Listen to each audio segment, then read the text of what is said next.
Good afternoon. It has been a few days since I've spoken to you, and we've had some new developments since then. But before I get to that, I have a really important number to talk to you about today. It's going to be at the end of my remarks, but I want you to hear this number now, maybe write it down. The number is 2,714, 2714. Now I'm going to tell you more about that number in just a little bit, and no, that is not the number of new COVID-19 cases or anything like that. As you probably may even be aware of by now, there are a few more cases, however, of COVID-19 in Southern Illinois. Our medical and professionals are predicting that those numbers are going to continue to increase over the coming weeks. They do expect that our peak, if you will be sometime around the middle or the third week of April. Moments ago, Governor J.B. Pritzker just announced that he will sign tomorrow, April 1st, a new executive order extending his stay-at-home order until April 30th. I wish that was an April Fool's joke, but it's not.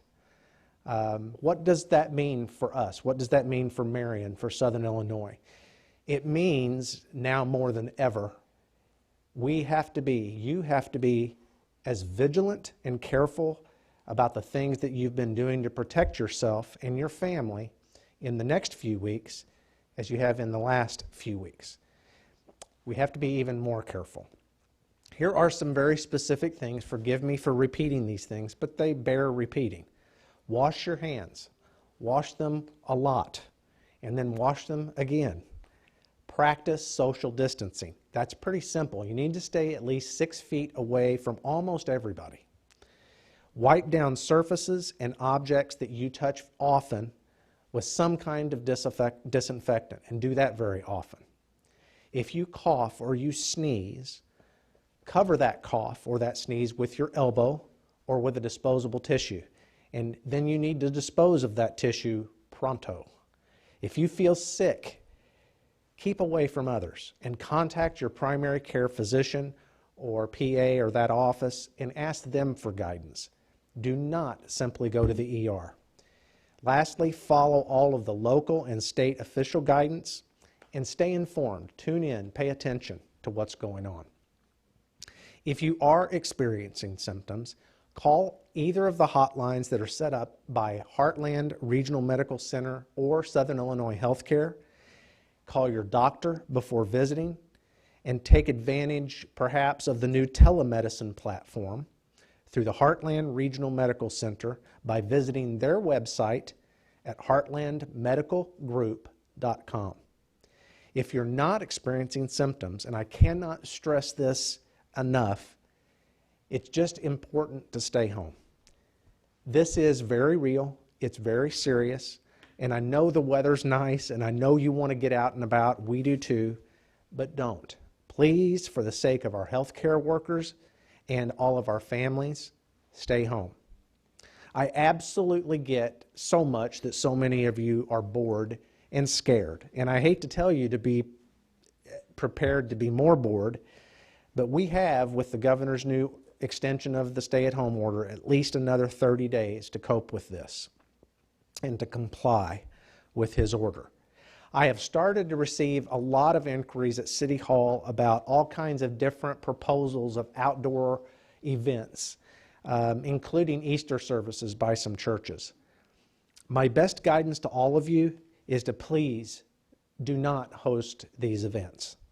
Even if people are asked to stay in their cars to attend those events, we just simply don't have any assurance that people will do that.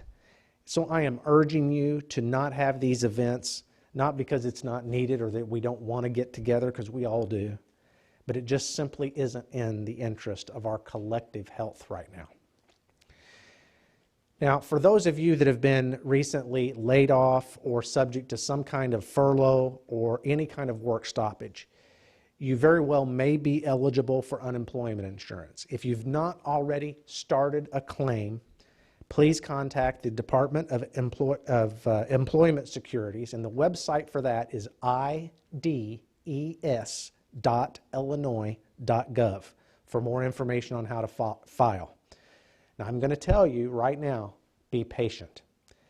It's overwhelmed, as you can imagine. People are getting frustrated with that. You're going to get your benefits, but you're going to have to be patient to wait to receive them.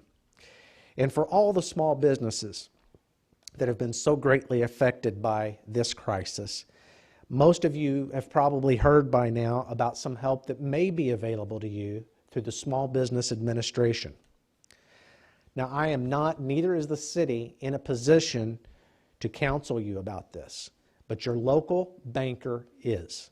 So if you have questions, you should contact your accountant and your banker immediately to find out if you qualify, and even if you do, what that application process consists of, and more importantly, what those benefits might look like for you in your business. This is a big deal, and I really do encourage you, in an extraordinary time of discouragement, frankly, to take this as a positive. Consult your accountant and your local banker now. The state of Illinois is also offering what they're calling a downstate stabilization grant. And that's a funding opportunity to small businesses that are also in need. Now, this is a grant, not a loan, that would provide for some payroll and some other eligible expenses for up to 60 days and up to an amount including $25,000. But to apply, your business must have less than 50 employees, and the constraint here is that each city must apply on behalf of the businesses that are interested in this grant within the city. So if this is something that you are a business within the city limits of Marion, I would encourage you to contact my chief of staff, Cody Moak, at City Hall. His number and email are on the city website, which we'll have on the screen. These requests are a little bit overwhelming, so Cody and I and Glenn Clarida and a couple other people are all going to work feverishly on these applications to get them in on time. So it's important that you let us know of your interest. Now, on a much more positive note, I want again to say that we are so blessed in this city to have so many people in Marion that care about our community. And I want to call out again a few of these specific people that I've remained encouraged by, and I know so many of you have been as well. Namely, Cornerstone Church continues with their support system to all of those that they find in need, as well as so many other churches in our blessed town. Zion Church Pastor John Holst is leading a team that's providing almost 350 meals on the weekends to our children.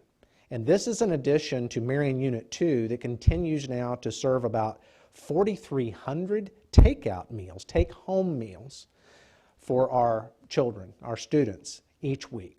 I really want to praise specifically Kyle Hartwell and every cook and every worker at Marion Unit 2 for all of this vital work and vital service to our kids. We know that's a labor of love for you, not a duty or just work. We know you love our kids, and we love you for it.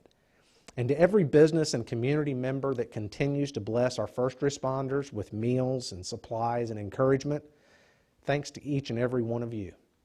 And for all of you, on behalf of a very grateful city, and certainly a very grateful mayor, I say thank you, and God bless to each and every one of you. As I mentioned last week, Josh Benetone and Jared Gravatt came to me last week with an idea to support our small businesses that have been affected by our current situation. Out of this, the idea of Marion United was born. And this is really out of their passion, and this is going to happen this Friday, April 3rd, from 6 p.m. until 10 p.m. This is a telethon of sorts, and it's going to be live streamed on Facebook and will be used to support 100% of it, by the way, used to support Marion's small businesses.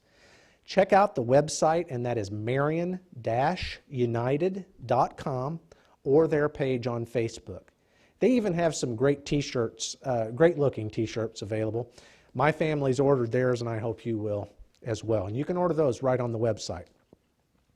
Last Wednesday, I had the opportunity to be a guest of my friend Russell Williams, and on his live-streamed version of the Chamber of Commerce their lunch and learn. Now, that was supposed to be held live at the hospital. In our current circumstances, we live streamed it. Last week during that broadcast, I mentioned something called the Stockdale Paradox.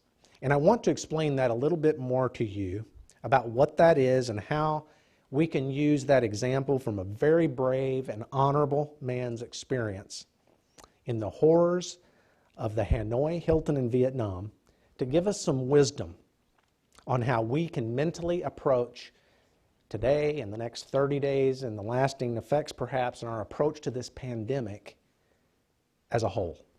The Stockdale Paradox is a concept that was popularized by a book that many of you may know called Good to Great by author Jim Collins. Now, the paradox, as you can imagine, was named after a person, and that was James Stockdale. You might remember him as a former vice presidential running mate for Ross Perot back in '92. He's a retired naval admiral and a Vietnam prisoner of war, as I mentioned.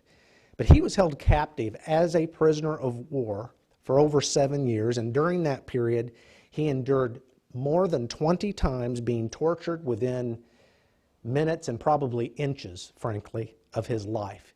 You see, he was the highest-ranking military officer of the Vietnam era that was in that prison, the same prison that John McCain and many other American heroes were in.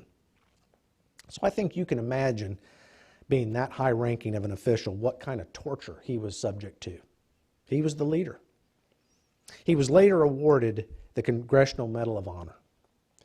Now, during this horrific period, as Stockdale was being repeatedly tortured, of course, he had absolutely no rational reason to believe that he could make it out alive.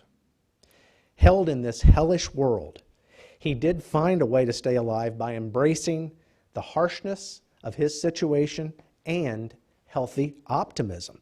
And that, which is two different things altogether, that is what is now known as the Stockdale Paradox. Stockdale explained this idea as the following: you must never confuse faith that you will prevail in the end, which you can never afford to lose, with the discipline to confront the most brutal facts of your current reality, whatever they may be. Now, whether it's enduring the torture he did in a POW camp or going through this pandemic, the Stockdale Paradox has merit to influence the way we think and act right now. Friends of Marion, this is temporary. This is going to pass. It's going to be hard. It will require more sacrifice. People are going to get sick. Some people are going to die. This is awful, but it is temporary. Maybe the real paradox that we face, though, is that we can make it worse even if our intentions are good. A few more weeks, friends. I ask you for a few more weeks of complete, diligent sacrifice. Because the better that we do right now at all of these rules, these restrictions, the better that we're going to get to where we want to be. And it's going to result in these things. Fewer people will get sick. Fewer people will die. We will get to be with our friends and our family sooner. We will get to go back to work sooner. Our country gets back on track sooner. You see, we're a strong people. I believe in my heart we have a strong nation, and we are without a doubt in my mind strong enough to endure this and come out strong and mighty on the other side. But to do that, we have to face this brutal reality and keep that optimism at the same time. And to be completely honest with you, all of this stinks. It's bad. We don't like it. It's uncomfortable. Our world's upended. We're scared. I'm scared. I'm worried. You're worried. But do you remember the important number that I taught to you about at the beginning? That number, 2,714. You see, as tough as this is, and may still be in for all of these days yet to come, not one of those days is going to be as bad as Admiral Stockdale faced for 2,714 straight days in that Hanoi prison. If he endured that, we can make it through these next relatively very few days, don't you think? and make it through we will. Be strong, be careful, and be well. We will endure this together. We will come out on the other side. I believe, myself, and I believe all of you, I think we're going to be more grateful for life. I think we're going to be more grateful for our liberties and for our pursuit of happiness. And I believe a much stronger community will result for having lived through this historic time together. As always, I'm praying for us all, and I sincerely appreciate all of you that I know have been praying for me and for our city. Please do not hesitate to reach out to City Hall. We do have a lot less staff here right now, but we are still here, and we're only here for you. I'm here, and I'm here for you and for all of Marion. Do not hesitate to call me if you need my help. May God bless you. May God bless the city of Marion, and may God continue to bless our great nation. Thank you.